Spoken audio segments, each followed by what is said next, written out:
All right, folks, welcome back to the Property Couch podcast, and we got a wonderful episode for you today. We're talking to Megan Rovers, who ditched law for real estate, Ben, back when she only had 140 houses entire in the area she was selling, and in the process has built a very impressive real estate empire. What else do we cover, Ben? Well, Bryce, Megan's story is about belief systems. It's also about effort and ultimately about taking action. So I can't wait to share her story with everyone. And finally, in what's making property news, we're going to take a look around the grounds as we see the Corelogic data coming out at the end of last month. Deep dive time, folks. Stick around for that. Let's rip into the show. Welcome to the Property Couch, where each week you get to listen to two of Australia's leading experts. Bryce Holdaway, co-host of Location Australia on Foxtel's Lifestyle Channel, co-host of Escape from the City on the ABC, and partner of Empower Wealth Advisory. Ben Kingsley, chair of Property Investors Council of Australia and the founder of Empower Wealth Advisory, named the 2018 and 2019 Property Advisory Firm of the Year. Stay tuned as they bring you the insider's guide to property, finance, and money management. All right, folks, welcome back to the Property Couch podcast, and of course, welcome back to you, mate. How are you? Mate, I'm not too bad. It's been windy and wet and cold at the start of the week, wasn't it? Yeah. Over the weekend, it was freezing in this joint. Yes, that's the Victorian weather that we get, Ben. I've a couple of times this week I've woken up just to it hacking down, absolutely hacking down. And the kids were out the back recently. I got video footage of it where they're playing on the trampoline and they're just getting hailed on and they're loving it. So. It's like welcome to spring, eh? Welcome to a Victorian spring. Yeah, exactly. The rest of the country says, "Come and live in our state. It's got wonderful weather." Hey, no footy to chat about, Ben, from the finals footy. No finals footy. No, that's right. Yep. But I don't really want to talk about the women at this stage. We didn't get off to a good start, so we'll move on. Yep. Yeah. Well, Freya did all right, but what a wonderful opportunity for the female league to have this opportunity to launch their season whilst there's effectively a pre-finals bye. So how good is that? Hey, last week, Ben, we put a shout out to the role that you were looking for in the team to help with more. So Stiggy came up and tapped me on the shoulder and said, "Well, why don't you talk to someone about the role that's on the Property Couch?" So if anyone wants to ply their craft in the marketing space on the Property Couch, we've got a role. So we'll put a link in the description here, Ben. So if anyone wants to come and hang out on the couch with us on a week-to-week basis, Ben, we want to shout out to them as well. So let us know if that's you. Hey, Ben, you've got a little speaking gig that's coming up. Talking to farmers. Tell us a bit more about that. Yeah, so the great Peter Kalisos, the property professor, has tapped me on the shoulder and said, can you come over and talk to 400-odd farmers about off-farm investments such as property? And I said, mate, I'd be delighted to. So I'm heading over to Adelaide in this middle of the month. I'm going to do a little bit of a prezzo there. And it sort of got me thinking that, if there's, if anyone wants a bit of education around money management and property investment, you and I are available. Yeah. If they want to, reach out to us through our contact details, and maybe we can come and educate some people, not just the ones who are on the Property Couch. Yeah, Ben, I've had a couple of talks. Done one in Perth, done one in Newcastle. I've got one coming up in Melbourne. I did one in Sydney, and I effectively where the opportunity is, I get in the room and I just help. Like I've been talking to a lot of property management businesses to help them get the investors to lift their eyes so that they can actually focus on 2030 rather than what's happening here in 2024. So you're right, Ben. If anyone's interested, reach out to us here on the couch, and if there's opportunity in our diaries, Ben, and we think that we can add some value, we'd certainly love to chat to you about it. So, that'd be nice to talk to the farmers. We're talking to a farmer's daughter today, Ben, on the couch, which I'm excited about. It's a wonderful conversation we're having with Megan shortly. But before we get there, we are definitely in the shadows of summer series, Ben. So I just want to keep reminding our folks, our listeners, now's the time. We've got a bunch of people that have gone to thepropertycouch.com.au/my story. And I just want to encourage anyone who thinks that they've got a story to tell, based on the principles that we talk about here on the podcast, Ben. with the North Star of $2,000 a week. Come and tell us what your North Star is, and come and share that over the summer series, because we'd certainly love to hear from you, Ben. And last thing I want to talk about is we got a free report that we give away. And if anyone hasn't got their hands on that, if you go to thepropertycouch.com.au/free report, free property report, and the link will be in the description here. Go and get access to that, Ben. And just for the record, it's not one of those basic sort of internet collated demographic stuff that you can get anywhere. There's actually algorithms that we've purpose built that allow people to get some data on their suburb where demand exceeds supply. And there's about 17 variables. We'll give you all the details around that. It includes the demographics. So it is comprehensive. Anyone lands on our website, they have to pay for it, Ben. But if they're a listener of the podcast, it's another value add that we have here. So people can go and check that out. So I want to encourage people to do that. Hey, before we move on to our conversation with our very special guest today, my Mindset Minute theme today, Ben, is I've been searching around for a reel because I'm enjoying doing this. And I came across Bill Ackman, who's a successful American hedge fund manager. Have a little listen to what Bill said, and then we'll reflect on it shortly. I'm worth about $5 billion on any given day, and I want you to know that I'm no different than you. The simple difference between people who make their dreams come true and those who don't is just two things: the courage to start and the discipline to keep on going. Okay, so I checked Ben, and it must have been a little while ago, because he's worth about $8 billion now, not $5 billion, but Power of compounding. But I just want to pull out the two key things that he said, Ben. He said that it's just two things. One, the courage to start, and number two, the discipline to keep on going. How good is that, Ben? That is just a reinforcing message that someone who has got a number of runs on the scoreboard that says that he is successful narrows it down to those two things: the courage to start and the discipline to keep on going. You don't have to be a billionaire to do that, Ben. You can be on the last 2 cents in your pocket and be able to have the courage to start and the discipline to keep on going. Mate, it's a brilliant segue into our next guest. It is. In terms of, I think that message flows beautifully into their story. It's very, very true, Ben. So what you're alluding to is the conversation that you and I recently had with our very special guest today, who has the courage to start and the discipline to keep going, oozing throughout her character and her story. Let's cut to the conversation you and I recently had with Megan Rovers. All right, Ben, today we've got a very special guest. We are joined by Megan Rovers, who's a trailblazer and powerhouse in the real estate industry, combining an academic background in law and commerce and over a decade of hands-on experience, Ben. In 2012, Megan first entered the property market, which quickly ignited a passion that led her to co-found Armstrong Real Estate in Victoria's Armstrong Creek growth corridor. Her strategic foresight and deep understanding of market trends have placed her at the cutting edge of real estate in one of the state's fastest growing regions. She'll give us practical insights from someone who's turned passion into expertise and who understands the real world challenges of today's property market. Welcome to the Property Couch, Megan. Thank you. What an intro, Bryce. Thank you. Hey, well deserved too, I think. But you've built an incredible real estate empire, starting from a completely different field, which was law. But looking back, what was the defining moment when you knew you were going to pivot to real estate, and how did that decision shape the trajectory of your career?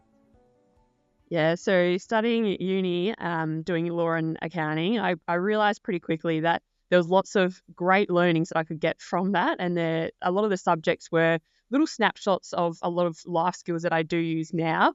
But I pretty quickly realised that sitting in an office probably wasn't going to be what ticked a lot of the boxes for me.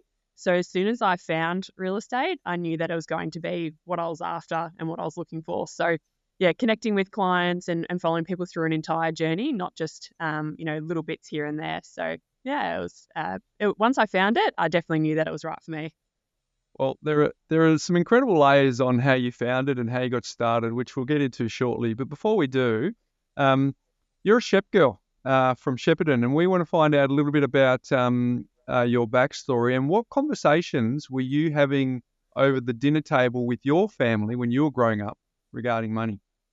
Yes, from Shepparton, from a small town, Congupna. So we'll give Congupna some credit there as well. So dairy farmer's daughter, so grew up on a farm. So a lot of the conversations around money were very much a combination of, what's happening on the farm, and that obviously then impacted what was happening in our family personally. So if it was raining, that usually was a good sign because that meant that we could go on a family holiday. And if it wasn't raining and there was the drought, then we all knew that things were going to be slightly tighter that year and the year after. So a lot of the conversations around money were combining the performance of the farm and then what we could and couldn't do from there. So I was quite lucky. My parents did expose us quite a lot to how the farm was performing, which then we could kind of, put two and two together with what that meant for us as kids. But we definitely didn't miss out in the tough years. There was a difference between what we could and couldn't get, definitely.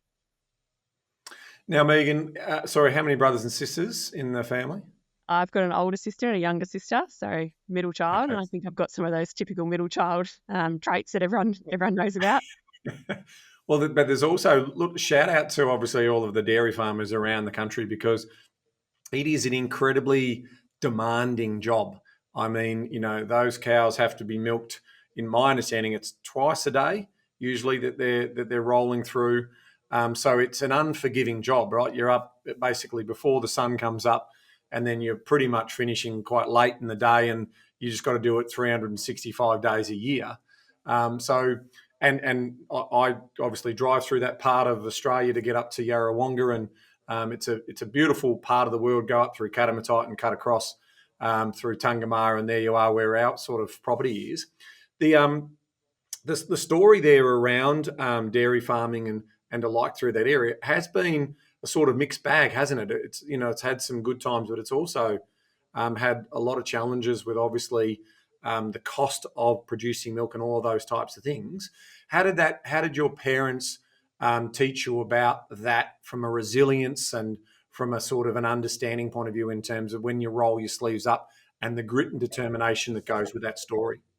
Yeah, absolutely. And it's probably something that only after I moved away from home that I really realised, because I think being quite not isolated, but you're only exposed to so much, and everyone in that kind of community was going through the same thing at the same time. So it wasn't until I actually moved to Geelong that I was a little bit more exposed to different industries and the way people earn money differently and different ideas around money. And dairy farming is relentless. Like I can't believe the work and effort and the commitment that it does take for it. So it's not just about, as you said, waking up at 4:30 to milk cows every single day and then 4:30 at night to get through all the milk, etc. But the risk appetite for dairy farming has to be huge, because like I look at it and think it's pretty similar to gambling. You're relying on something completely out of your control, and that's usually the weather for the performance of how the crops are going, the performance on how the offspring are going to perform, and if we're going to have a good year or a bad year, and it then makes it hard to really plan. Like obviously when people are trying to plan for a business, and if it doesn't rain, there's not going to be anything that you expected, but you've got to invest in the seed and the fertilizer, etc., to be able to do that first, and there's no way of forecasting what that's going to be like. So yeah, hats off to my parents, and then definitely all the other dairy farmers. And I reflect very much on the drought years, and they were years that I think I learned that if you do stick at something, then even in the tough times, that you do come out better on the other end. Because I remember going to cow auctions, and cows were going for a lot cheaper than what they were then post the drought years. Same with land prices, same with water prices. And my family, fortunately, was able to, because a lot of people weren't, but able to stick through those drought years. And from there, they were able to then, have some of the good times before and retiring in dairy farming. So it wasn't what we kind of drawing an analogy with property is some people just cash out when the times get tough, but sometimes when you do stick through them, that cycle, you can see I guess you win on the other end to a certain degree. Oh, there's a lot of incredible business lessons in what you just said, and lessons in understanding. So supply and demand. So obviously when demand is high, prices are good. When obviously demand is low, prices of not only producing the milk, but also, to your point, the value of the cattle, because if you can't feed that. And then obviously talking about buffers. So, what a great lesson there. If there's a couple of years of drought, What were your parents doing? Were they do they have a methodology in terms of how much of a buffer they would put away for those difficult times? Or, because a lot of farmers, unfortunately, also have to draw on lines of credit against the value of their farms. And of course, in those tough times, the value of their farms also go down. What was it about the business approach that we as even investors need to sort of take away as part of that story? Yeah, I think that like my parents were very resourceful in those years. Like I remember Dad driving to Queensland to source hay to be able to feed the cows, to be able to then produce the milk. So probably, just not throwing the hands in the air going, this is all too hard. So being a lot more resourceful. There was definitely a huge sense of community in those years as well. Like, again, I remember that a lot of farmers were helping each other because it was about, to a certain degree, life or death for a lot of the cattle and a lot of the crops and things around. So having a good community and support network was really integral in that as well. So, and then it was kind of a few years of scarcity. So my parents, and especially my dad, he would always remind everyone in the family of what we need versus what we want. So it was definitely the years of we were only buying what we needed and not really what we wanted. And that came right down to, water to a certain degree to have showers, etc. Like when we're relying on rainwater in the tanks, it's not, you don't need to have a 2-minute shower. So you can have a 30-second shower if you're lucky, type of thing. Wow. So it was just the adjustment for us. And at the time it was just, that was life and that's just what we knew. But now looking back, as you said, there's lots of life lessons, business lessons definitely that we learned from there. So yeah. Hey, Megan, so what did you then take away from that, right? Because it sounds like there was lots of lessons that you were watching. I'm not sure if they sat down and spoke to you this, but you just rattled one there, needs versus wants. You obviously had to have a buffer. You had to be resilient when things were out of your control. What of those lessons did you get specifically spoken over versus just watching and observing? And I guess an extension to that is then when you started to get older and become independent, how did what you observed shape the way that you managed your money, whether it was your first job, part-time job, whatever you're doing when you're through uni? How did you transition those lessons? Yeah, and I guess the dinner table question that you asked before, there wasn't definitely, here's a money lesson over the dinner table. It was definitely a lot of observations and then reflections, but there was definitely discussions about, assets and liabilities and what they meant and, how much in overdraft we were going to have to go to be able to then, invest in something to be able to then, get a crop at the end of the year, etc. But a lot of the lessons that we were taught were definitely about saving. So, for our first car, it wasn't you just get a first car because you turn 18. It was whatever you save, I'll match. So my parents, if we save $10,000, they'll give us $10,000 towards a new car. So there was definitely some of those principles of if you want something, you've got to save for it. And then if it's, of a significant, then over time, you can build that. So, and then kind of the lessons that I've, or what I've learned and what I can take into my adult life or into my career is definitely the risk appetite, I think, of the farm. I think I have quite a high risk appetite, which, sometimes chatting to my financial advisor does scare him a little bit. But I think because I've seen the time, I haven't seen property market cycles a lot. Like I haven't seen, 10-year cycles or anything like that. Not many people have, but, some people have seen, 5 or 6. But I have seen how, tough times can become good times, and it's about timing in the market. And the higher the risk of something, usually the higher the reward. And then it's, a lot about the timing of a lot of the decisions as well. So they're definitely lessons that I've learned not from property investing as a kid or my parents exposing me to property, but definitely investing in general and how you can then use money to make money as well. Yeah, gotcha. And then you left the farm and you pursued law and commerce. Can you talk to us about that, and then I guess how you pivoted to real estate? Yeah, so law and commerce was a bit of a put my name down for as many kind of places that I could and see where I got into uni. So yeah, fortunately I did quite well in year 12. I can't say I did that well in the other years. I actually in year 10 got asked to leave school because they didn't think it was for me. I think that was just more so my attendance levels weren't great in class. But once I kind of put my head to it, I was able to learn how to learn, and that's essentially what I did in year 12. Learn, what I thought they wanted me to learn, and then was able to, I guess, write that down on the exam papers, even if I understood, exactly what I was writing or not. So, which obviously a good ATAR does open up a lot of avenues, and one of those avenues for me was to go to university in Geelong.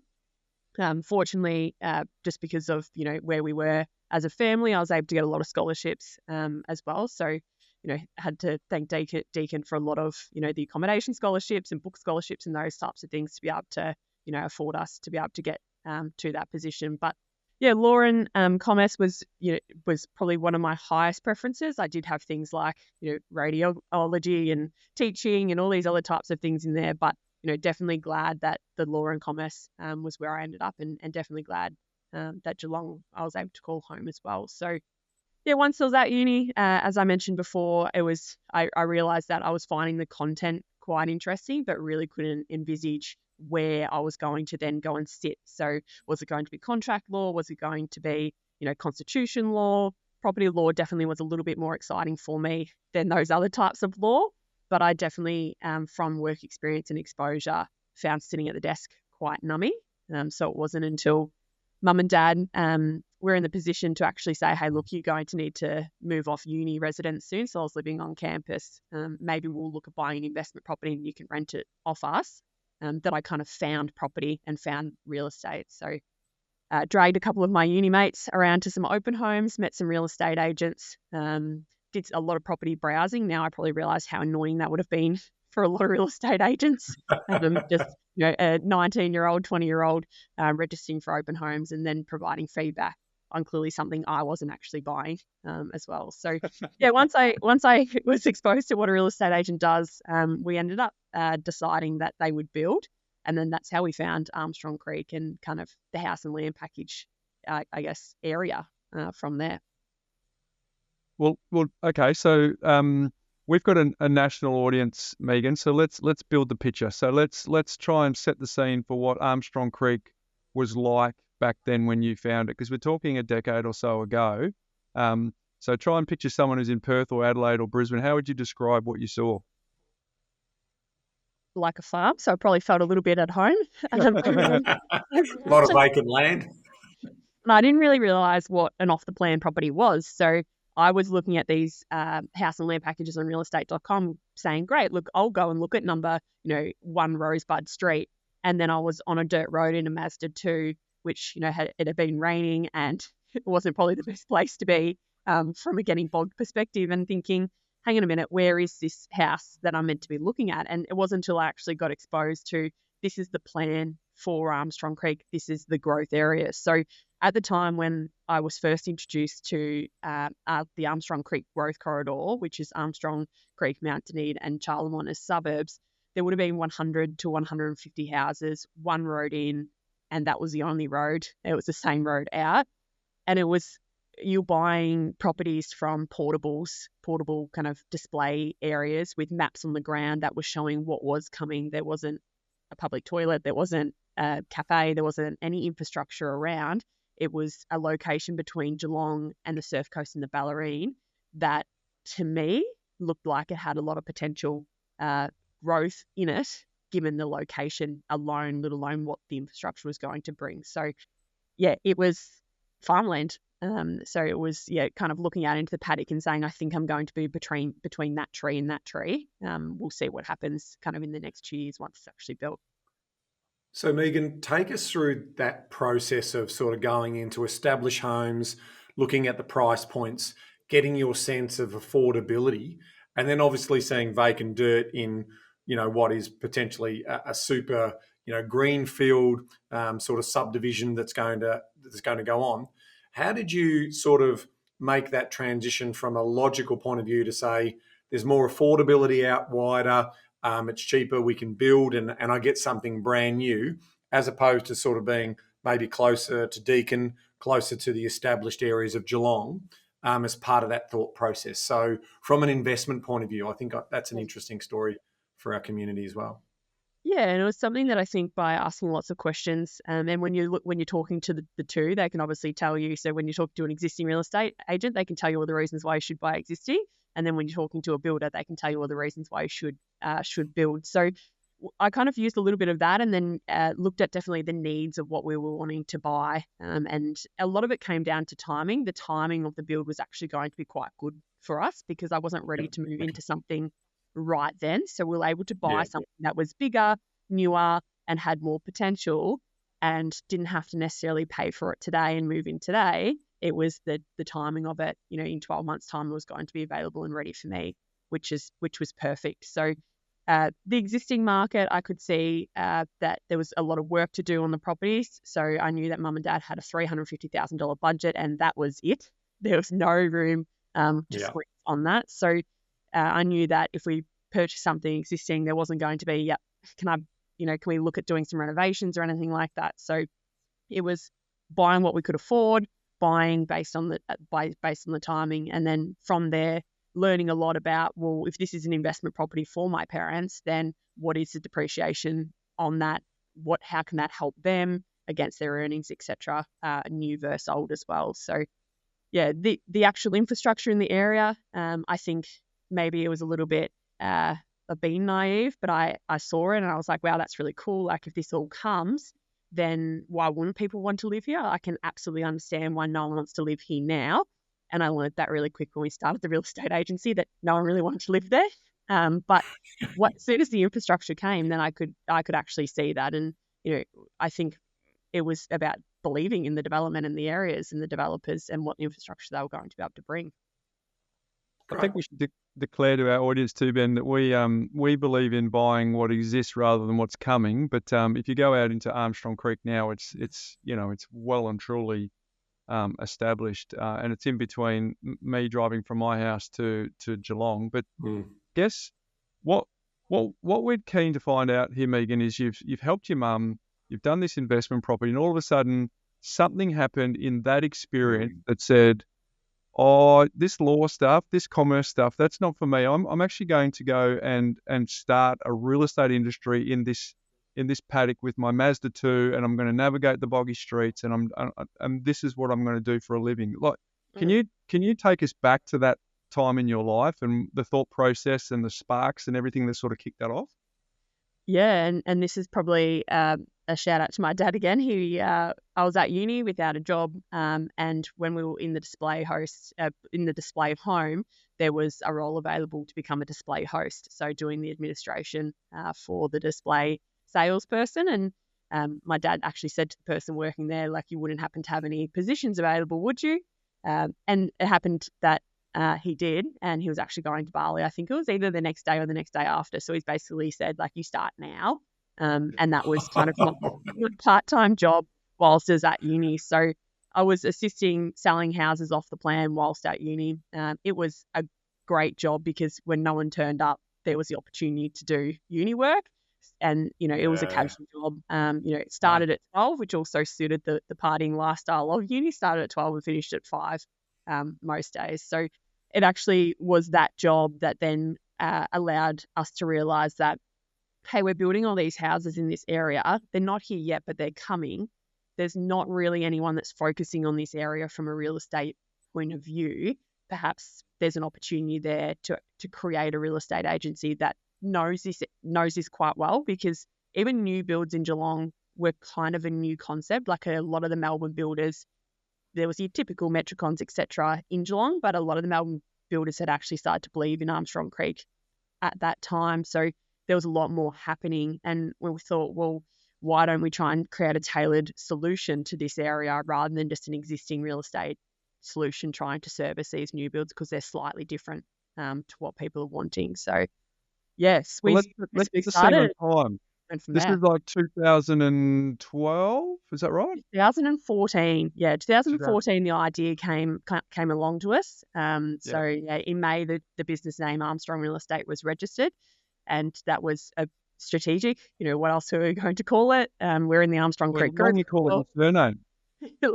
Let's call that. Well, everyone usually does their surname. So I know Rovers Real Estate would have been, the best real estate name. But we strategically, and I, our marketing team still laughs at me today. Like, our colours are orange, and that was because One of the estates was orange. They had orange light poles. It seemed to be kind of a theme in the area. There was no other, big real estate agents that were orange. So they laugh at me because orange is my least favorite color. And then I created a real estate agency with orange as the main color. So yeah, once we kind of started, we had one house for sale and that was on the market for over a year.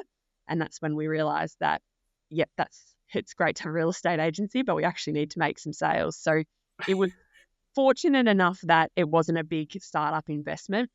We started working out of my back living space. So this all started once the house was built, and it meant that there was no real financial pressure to perform. It just meant that we were able to, grow with the area as we were. So I hired one of my friends who still works with us today. So Josh came down from Shepparton and started selling. He would turn up to my second living space in his suit, ready to go do some appraisals and sell some property. And loved the community at that time because they really believed in us as an agency, even though we weren't one of the big firms. We were just a small community real estate agency. Yeah, but Megan, so this all sounds great. We're a decade down the track, and you've got a really successful business. But back then, there was a little catch. This vision sounded amazing, but the catch was you had no experience in real estate, and you weren't even sure what the paperwork was required to actually get a listing. So can you talk our audience through some of the ways that you set the vision and how you remain focused on what you wanted to do? Because it makes sense now looking back, but it's not until you're in the moment and you're looking down the barrel of decisions like, I don't know how to fill out the paperwork. I don't actually know what to do here. I don't actually have any experience, and you're in your early 20s. Yeah, what we lacked in experience, we definitely had in enthusiasm and want and drive, and sometimes that was what we needed, and people believed in us from there, and the paperwork was a technicality of what we need to learn. But looking at it, it was almost a little bit of ignorance is bliss. We didn't really know what we were getting ourselves into, and for us it wasn't too much risk because if it didn't work, there wasn't a huge financial commitment we had put into it, but I think it was one of those things that we could have come up with, we could have stopped and come up with 150 reasons not to do this. But we didn't even kind of stop. We just thought, well, why not give this a really good red hot go? We worst case scenario, we're going to learn something. We're going to meet new people. We're going to be able to kind of grow and develop our skills from this. So it was very much just relying on other people again. Like we knew one of the business partners that he ran a real estate agency in Queensland. So I went and spent a week up there and basically was like, okay, well, if this is the Queensland legislation, I can read Victoria legislation. What can I transfer between Queensland and Victoria, and then create the documents and the paperwork from there. So there was definitely times where it was less than perfect, but sometimes that didn't really matter and it didn't affect the outcome for the clients because what we were able to do and anything like customer service, we were providing a really great service because we were so focused and so passionate about doing a good job, because we knew that for that first client or the second client, if they could then tell someone else, that's how we're going to build the business. And it was built on word of mouth. It wasn't built on a big expensive marketing budget or backed by a big powerhouse of a McGrath or one of those big agencies. It was built from hard work and dedication to what we wanted to achieve. Now, Megan, it's an incredible story of success, and obviously, you've backed yourself, and it sounds like you've had some great support from your mum and dad in terms of believing in you and giving that opportunity. Was there ever any pressure to sort of finish your studies? Did you get your degrees that you needed to get, or is that sort of still in the background? And then the second part of that question is, you can't also just start as a full-blown licensed real estate agent. You also have to get some qualifications and do your rep qualification first, and then spend your time in game to actually get a full license. Take us through the sort of education journey and the qualification journey story here as well. Mm-hmm. Yeah, it was. I'm known to sign myself up for multiple projects at a time, and then get to a point where the really pointy end where I'm like, I think I've taken on a little bit too much here, and that was overlaying working at the display. So I was still working at the display suite to try and make some money, because obviously the business was not making money yet. I was still at uni, so this was in my third year of uni, and I had a 5-year degree ahead of me. And I I think one of the life principles, if you start something, you finish it. And especially when you've got a HECS debt, I don't think my parents were going to let me get away with not finishing it. So then it was about, how do I finish this degree ASAP? How do I then continue to make money? And that was to work. And then how do I continue to focus on this real estate agency and it grow and develop as well? So the study was definitely there. And I've got some really great friends that might have helped me along the way with, hey, you missed this, here's some notes from this class, because I was either, doing a sales appraisal or I was at work at that time, earning money. And then it would come to exam time and I would just, I remember staying up, just absolutely cramming everything that I possibly could into my mind to be able to then go in and do a 3-hour law exam and regurgitate what I learned in probably the last 2 to 3 days instead of the last 12 weeks, like I was meant to be learning. So I did things like started taking up classes in the 3rd trimester. So Deacon, instead of just doing 2, you could do actually 4 and then 2 in the 3rd trimester. So continued study, didn't have the big summer break, sacrificed any kind of fun time outside of uni to be able to then, cram that in. Found a bit of a shortcut that I could go to India for 2 weeks and that would count it as a subject as well. So I went to India for 2 weeks to go and do that. So the study was definitely a priority to get it done. And the saying P's get degrees definitely was towards the end. So you can see my scores just kind of go down, but was able to finish the degree whilst, I think at the time when I actually graduated in 2015, we already had 5 or 6 staff and I was still working to try and, make money in the other business as well. So definitely wearing multiple hats at once. So I think the work ethic from, it's okay to wake up at 4:30 and work to 8:30 at night if that's what's going to get the job done, was something that kind of got me through that time. And looking back now, it's definitely, not a long-term plan, and I don't kind of recommend it to people, but I think it was at the time, what got the job done, so to speak. Yeah, you're doing your hard. You're doing your hard early rather than, sort of doing it later in life. And that is the platform of which you've been able to launch from and, certainly put a lot of pressure on yourself. It sounds like you're able to handle a fair bit of that pressure really well, but it's a great message for our community in terms of when are you going to do your hard? Like, these things don't just happen. Yes, you create your own luck, but ultimately this is a story of putting yourself out there, taking calculated risks, but there's just no substitute other than hard work here. That's pretty much what it is.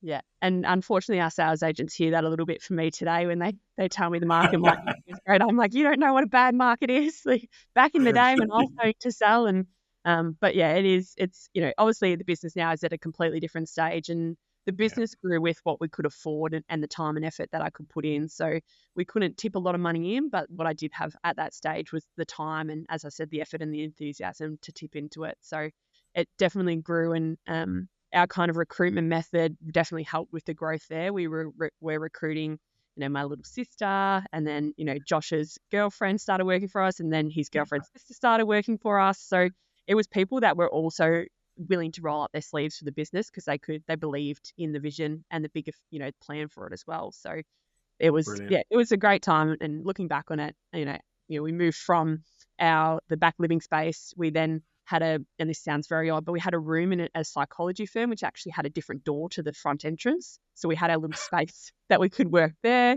We then upgraded to next door. Then we went to a different office, and now we're in our big office. So again, we'll only kind of growing with what we could afford. If that's what we could afford and people were still willing to use us, then, that was great for us. So, and then I think before you were asking about the education requirements of the real estate, because of my degree, I was able to transfer some of that across. So every time I did a subject at uni, I was strategically picking what could be then a subject that the real estate recognized prior learning. Yeah. Recognized for prior learning. So as soon as I did trust accounting for my accounting degree, I was able to tick that one off with real estate. So instead of double kind of doing the work, I was able to work out which ones they would give me recognition for prior learning for.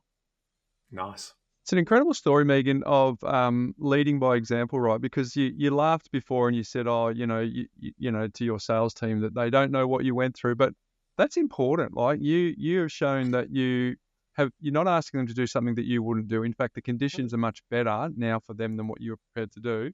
And the strategic thought that you're putting into to make sure all the chess pieces actually line up so that you actually do make the move is something that's really admirable. Can you take us to some of the darker days, or not the darker days, but any darker moments that you've experienced in trying to juggle everything that you're doing in the business that then you maybe reflected on the farm and what your parents went through, and the stretch of resilience that you had growing up and how that served you when you're in your own business? Yeah, absolutely. And I think when I think about the times that were tough, it's and it happens all the time. And our staff will bring me a problem now, and I can really resonate with that problem, even though for me it's not a big problem anymore because my problems just have gotten bigger to a certain degree.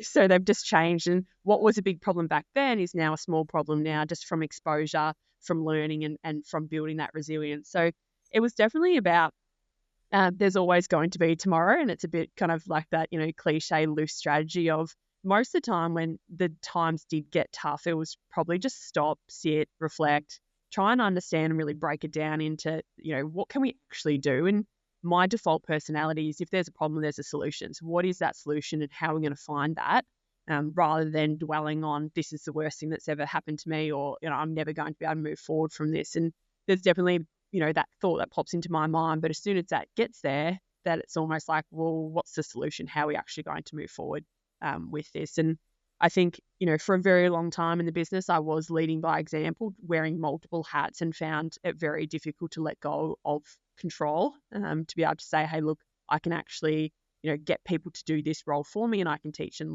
learn and develop and grow those people. And with that, you would then get problems that you knew that you could have prevented or not happened if you were in control. But I knew that to expand the business, it couldn't just be me doing everything, and I had to allow other people in the business to succeed as well. Let's talk to the boys club, Megan. You are successful. You arguably some of the numbers that you're doing would rank you in the elite agencies in the Geelong region. But you're in a boys club. Can you tell us what that looks like for you, what that looks like for success, and how you might have overcome that? Again, it's probably something that until I stop and reflect on it, it's not something that I dwell on or think about or have really put as a barrier in front of me. I think boys, girls, growing up at a primary school where there was 50 kids and, sometimes there was, only 3 others in my class, and it was, well, the girls and the boys play together because otherwise there's no teams. Like there's not enough people to play soccer unless the boys and girls play together. At our local footy club, I was playing football when I was in under 14s, and I was the only girl in the entire league. So I never really looked at life as I'm a girl, I can't do something, or boys can only do that. It was like, well, I want to do it, so I'm going to do it. If someone puts a barrier up, then again, I'll find a solution. So when I went to play football, they said, you can't play football. And I said, but why not? And they said, well, because you're a girl, so to speak. And we compromised that I had to wear a helmet. So be it, I wore the helmet and played the season. So I think that's kind of the principle that I've had moving forward is I don't look at it and go, I'm a girl, I can't do something, or, people may not,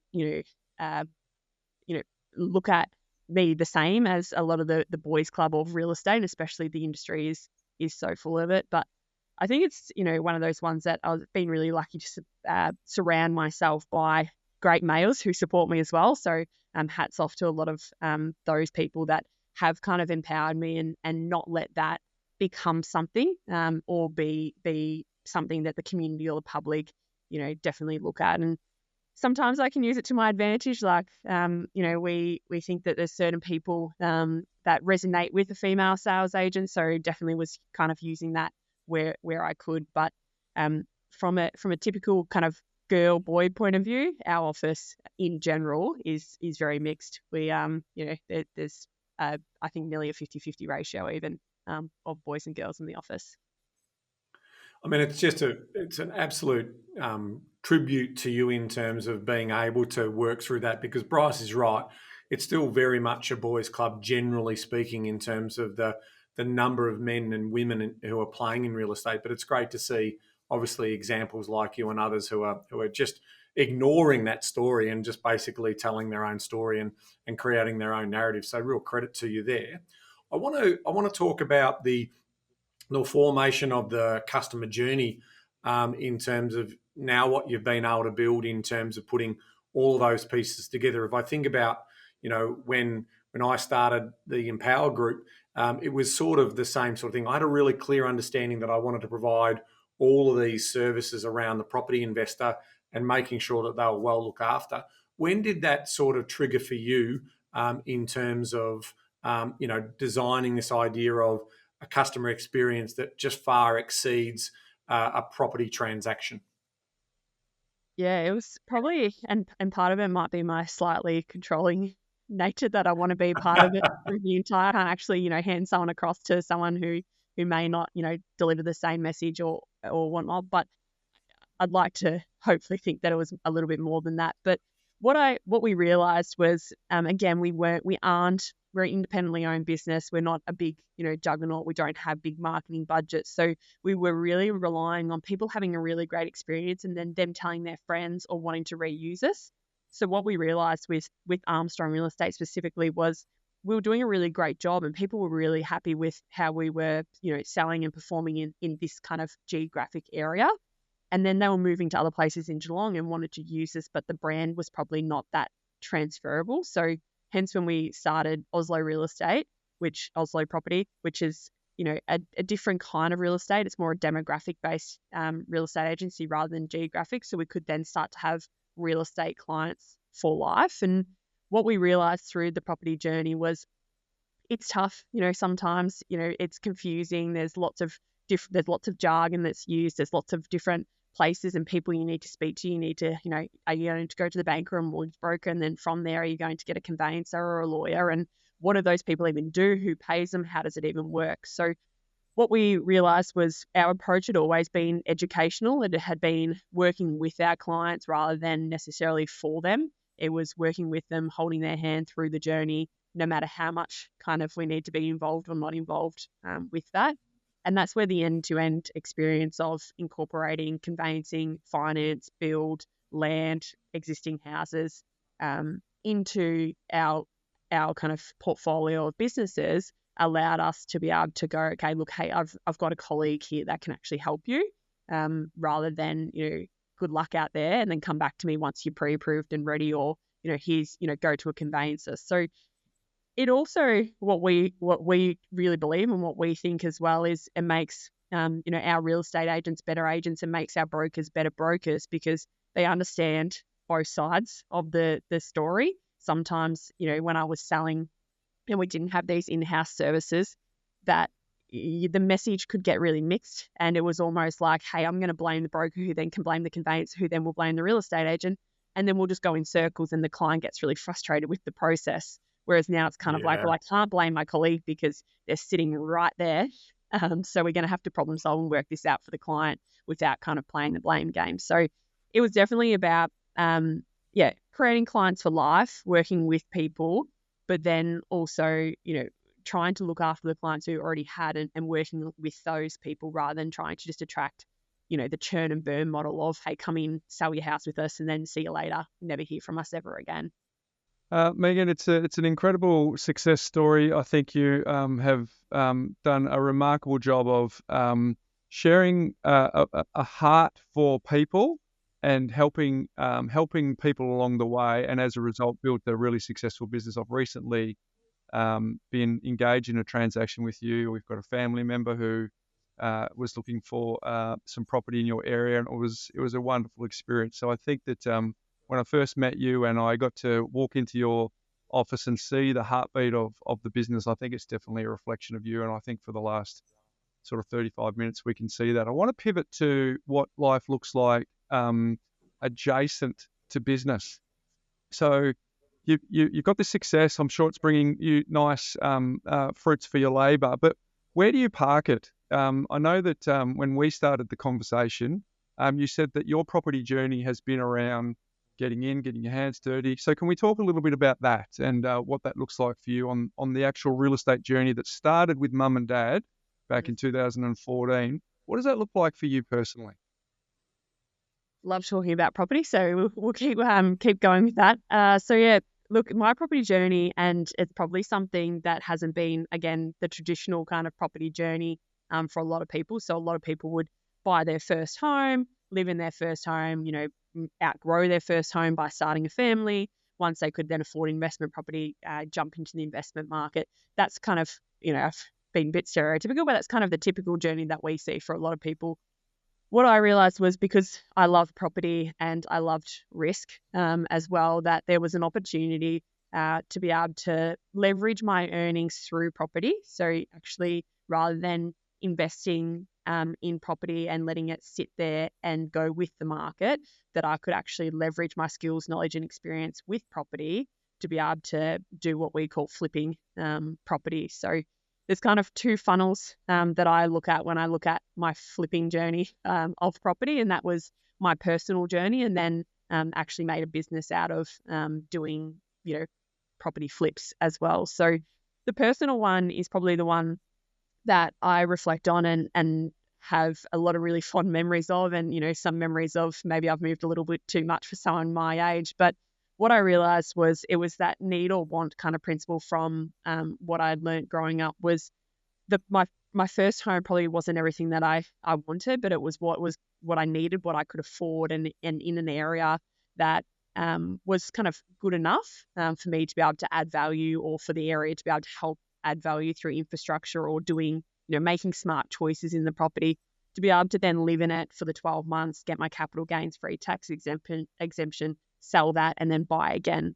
So in the last, I think it's been about 8 years, I've done 5 of those. So actually moved into a property, being able to add value, whether that's through renovations, whether it's through, doing my own landscaping, or, doing custom kind of fit outs, etc. in, volume built houses, moving into the property, adding value to the property, waiting for the right time to sell it, and then selling that property, taking the equity and moving to the next. So, starting with quite a modest house, and then as I've kind of grown with that equity, that I haven't necessarily had to then, keep growing my loan to get to where we are now, and that's renovating a little bit touch over budget, renovating our property in Bowen Heads at the moment. So it was about, using the money that I was making in property as leverage to be able to get the bank's money again, to be able to go again and keep kind of building well through that. So doing that 5 times, I obviously have very patient family,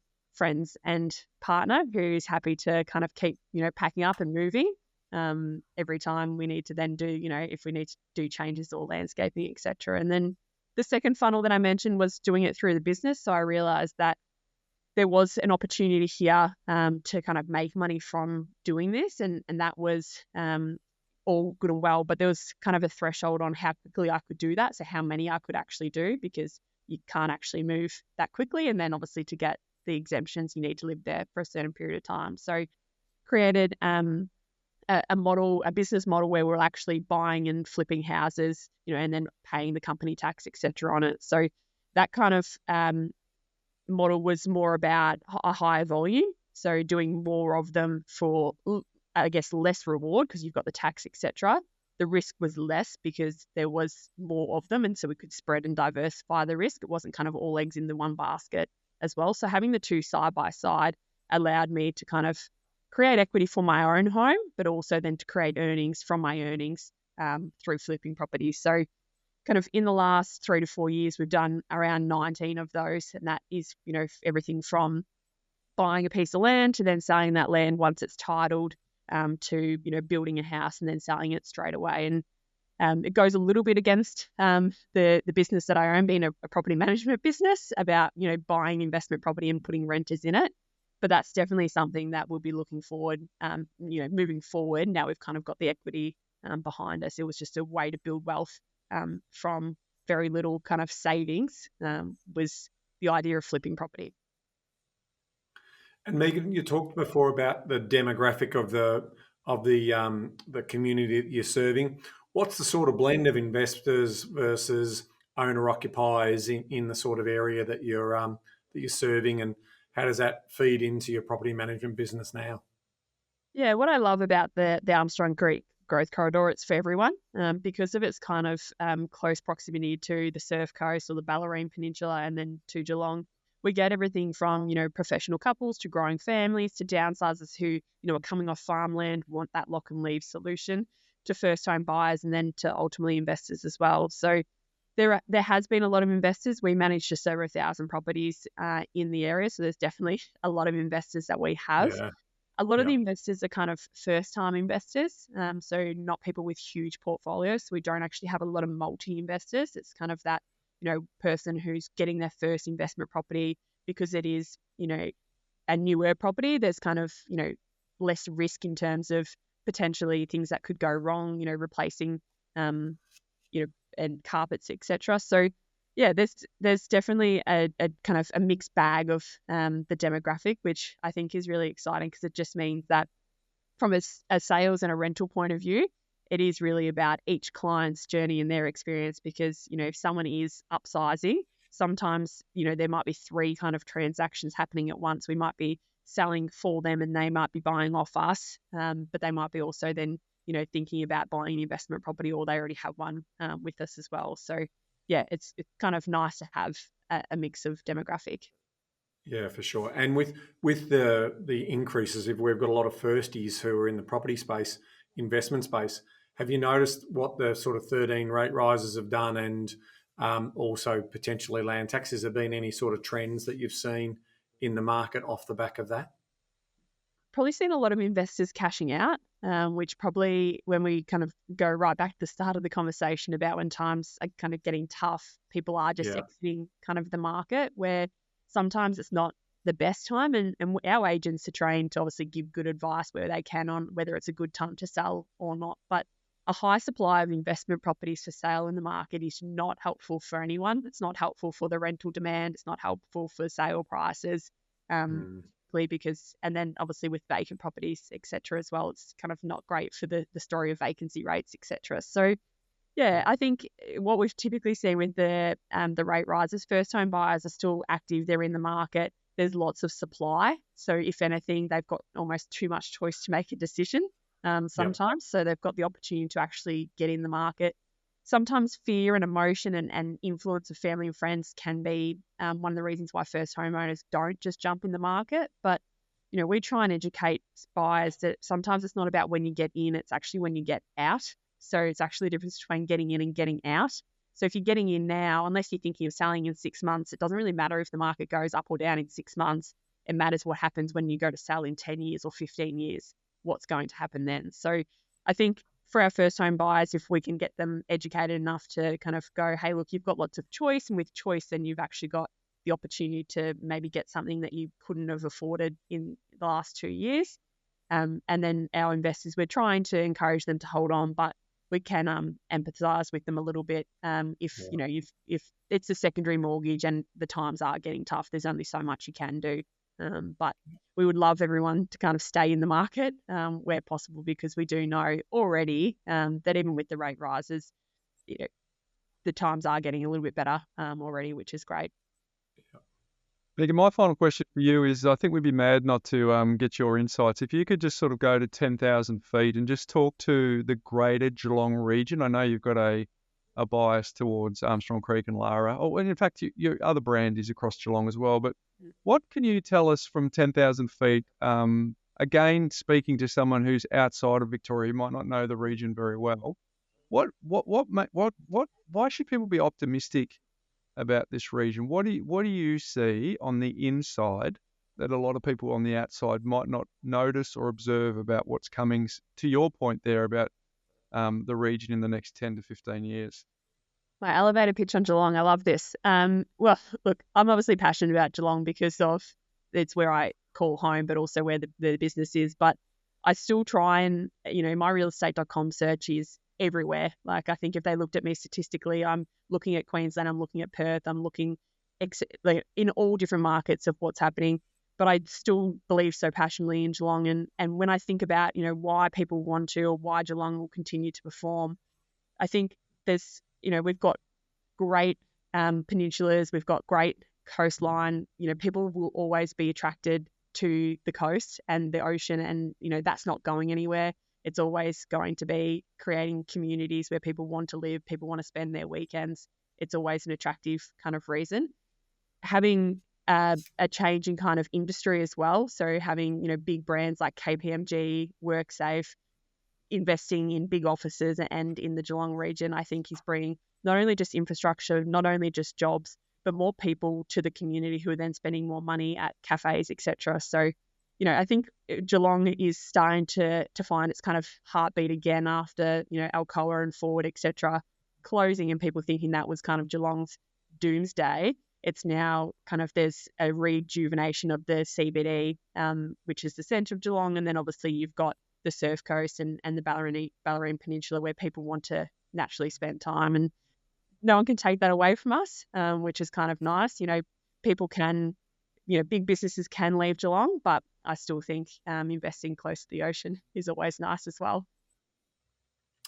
Well said, Megan. Nice little pitch down for that part of the world. Hey, I just want to compliment you and just remind our audience what they've just listened to for effectively the last 50 minutes. And that is a story of effort and action. Well done to you in terms of taking that calculated risk. And in some cases, you've taken a lot of risk on, but you've also taken risks on the subject area that you have great knowledge on. And I think that mitigates a lot of risk. So, if I was in the clothing industry and so forth and I had opportunities, I would double down on those opportunities because I know that market quite well. In the same way, you've leveraged from your real estate knowledge, you've been able to turn a lot of apple into apple pie stories. So I just wanted to say what a great thrill it is to get to meet you and obviously, all the great work that you've done and the great business that you've built down in that particular area. And, obviously you're a credit to the action that you've taken and all of the people that you now employ and also the leadership that you provide for them. So congratulations to you. Thanks, Ben. Thanks, Bryce. It's a pleasure. I think Ben said it really, really well there, Megan. But the reason I wanted to get you on is because I think there's something different about you. Sure, you're in real estate and you've built this business and there's a commercial aspect to it. But I think the bit that I wanted to share with the community is the story and the resilience and the mindset and the fork in the road that you took and how you navigated. I think the life principles that they get to listen to Ben's point for the last 50 minutes, that was the reason why I wanted to get, because we deviated a little bit to our typical interview because we don't normally deep dive into someone's business. But I think the reason we wanted to is because there was so many opportunities for people to go, okay, I'm not starting a real estate business, but I think I can take that element out for my own life. And I think I can see what she's done there and bring that into my life. And I think just that you're a wonderful, wonderful leader for your team. So on behalf of everyone here on the Property Couch, Megan, thanks for joining us today. Thank you. Thanks very much for having me. It's been great. There you go, Ben. Incredibly resilient human being who's got a wonderful story. And I just love the takeaways at the human level, Ben, not just the business level, at the human level, that I reckon everyone, if there's not one nugget that you can take away from that conversation, I mean, you weren't listening. No, I mean, this is a story of Australia is a wonderful place full of opportunity for aspirational people who apply their mind and their knowledge and their education, their learning, as well as what they've learnt from their parents and the environments that they grew up in, and putting all that into action. And irrespective of, their sex, they've been able to shine through and, in what we refer to as a boys club industry. So it's just an awesome story. And she's just an absolute credit to herself and obviously to her parents in terms of giving her, the courage to take on this opportunity and start and then build something that's quite amazing in the whole greater Geelong area. Yeah, well done, Megan. We did talk about the boys club in the interview, Ben. We were obviously referencing about a decade ago. It's the industry is just littered with incredibly accomplished female professionals, right? So it's certainly, there's tons and tons now, and Megan's clearly one of them. But back when she was starting, and when she was doing that, it was definitely some lessons that good point. I just love the fact that she goes, boys and girls, we're all the same. Yeah. How good's that? No barriers. Just the right mindset. Don't think that that's an excuse. She's like, straight through. I'm going to do what I'm going to do. I'm going to try a few things. Some of them are going to work. A lot of them did. Some of them are going to fail, and they're learning experiences.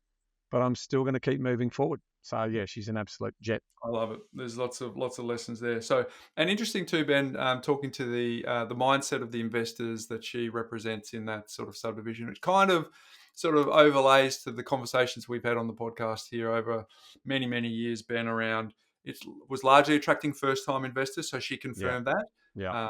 And so I guess now as that suburb becomes more established, it may attract more and more second-time investors or people who do it as established. But I think there was a really interesting insight there that our long-term listeners can take away from that. But all in all, hopefully that was of huge benefit to our community because you and I enjoyed the conversation. I think there's lots and lots that people could take away from that. Yeah, brilliant. Hey, my life hack today, Ben, is my wife has actually suggested to me that I shouldn't tell my life hack today, and I said, "Why is that?" And she goes, "Oh, it's a really good benefit for us. We don't want it to be taken away." So here's what it is, Ben. Right out. Me and the kids love watching Hunted. Right? Do you know the show Hunted on Channel 10? No, I've seen some ads for it. I have no clue. So basically, it's a bunch of folks who get dropped in a location. This year it was in Geelong, and then they've got to scamper and stay on the run for 20 days, right? And if they can stay on the run for 20 days and get to the end, they'll get some prize money. In this season, they robbed a bank, $1 million, swapped it between a bunch of people, ended up with $103,000 each. Oh, nice. At the end, if they get to the extraction point, they'll keep it. So it's fun, right? Yeah. But the annoying thing is the ads, Ben, right? So the actual thing that The keeps thing that pays Channel for the 10 show. in the ability to be able to provide the show. I'm conscious of that. But we stumbled across a little hack, right, where the kids go, "Oh, these ads are annoying me," and I'm like, "Well, welcome to the way that the world works." So what they did is they went out of the show, Ben. So on 10 play, watching the show. Yeah. And then as the ad comes, they got frustrated and hit the back button. So it goes out of the show. Yeah. And then press the button to go back in and it pushes resume. Well, it's not going to start on an ad, is it? Ooh. So it goes straight into the show where you left off. So now, Okay. whenever the ads come on, Ben, we flick the back button, we push resume, come back in, and then we're actually watching it ad free. Okay. So Andrew's like, Yep, she's right that they're going to fix that.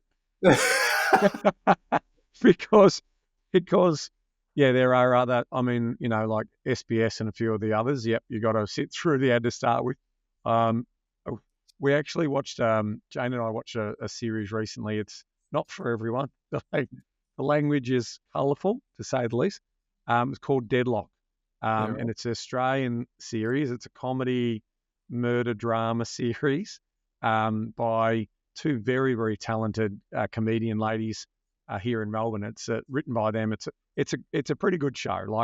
But they have a couple of ads at the start, and you can't sort of get past them, and then they have one sort of ad series in the middle, and you can't quite past it. So that's my life hack here. But it's, folks, let's keep it between us. Like, let's just keep it around the Property Couch community. Don't tell too many friends. If you're a regular listener, you get the benefit of it. For the rest who aren't regular listeners, Ben, they can't get access to that. So my life hack today is that, Ben. What's making property news? Oh, it's obviously the start of a new month. So we've got the Corelogic data out in terms of the dwelling prices. I'm not going to run through all of them. Hopefully people should be able to find them everywhere. There's just a couple of themes that I want to sort of focus in on, right? So this is what we're all about. The trend is your friend. Perth is still very strong. To get 2% in a month and 5.7% over the quarter is something to watch out for. Obviously, same with Adelaide's quite strong at 4% over the quarter and Brisbane at 2.9% over the quarter. So outside of those markets, obviously the slowing down and the challenges are starting to be pretty real. Remembering that's total dwelling, so that's also house and unit prices to form up that particular overall view. There are some observations there, and I think you will find some investor commentators talking about how great value Melbourne is at the moment. So when you think about the Melbourne story, it's now if you go through, Sydney is number one, Brisbane's number two, Canberra's number 3, Perth's number 4. Sorry, Adelaide's number 4, Perth's number 5. Melbourne is number 6 out of 8 states and territories, right? So that's broader median dwelling value, median folks. dwelling Not values, but that's value, dwelling value. correct. And we are seeing, like in Sydney, actually unit prices are performing quite well. But I thought what I would do is just talk quickly to the story post the COVID, right? So the onset from COVID in terms of the change to the peak. So we're seeing Sydney is currently at peak. We're seeing Brisbane is currently at peak. We're seeing Adelaide is currently at peak. We're seeing Perth is currently at peak. Melbourne is 4.9% off peak, and their peak was in March of 2022. You're seeing Hobart, it's 12.2% off its peak, which is also March of 2022. Darwin is 6%, but here's the rub with Darwin. Their peak was May 2014. Now, if anyone's sort of following what happened in Perth, we were sort of talking about Perth like this when their peak was also back off the iron ore boom, which was 2013, 2014. So they haven't fallen too far back at a 6%, but they will have their moment in the sun at some point in the next few years, I suspect. Darwin also with a new government, very much a business and investment focused government up there. So it'll be interesting to see what happens. And then Canberra is off its peak by 6.1% back in May of 2022. Now the movements, from bottom to top currently, Sydney 28% or 29% rounded up, Melbourne 10%, Brisbane 65%, Adelaide 67%, Perth 72%, Hobart 27%, Darwin 25%, and also Canberra is 31%. Now that is from the onset of COVID. So we're talking about February 2021 was the onset of COVID to current August data. So there's still, obviously we went interest rates really low. We got all this spike, and then we saw interest rates slow down some markets, but it hasn't slowed down others. So that's quite interesting in terms of what that story looks like. So just a little bit of a broader snapshot of where the property market sits for this What's Making Property News update. But we'll always have more to say on a quarterly basis in terms of taking a bit more of a deep dive into that data as well. Thank you, mate. Great summary. Obviously, that's of huge benefit to the community to get those up-to-date stats as well. And again, a very special thanks to Megan for being our guest on today's show, Ben. And we've got another guest next week, which we're excited about, mate. But until next week. Knowledge is empowering, Bryce, but only if you act on it. Well said. See you next week, folks.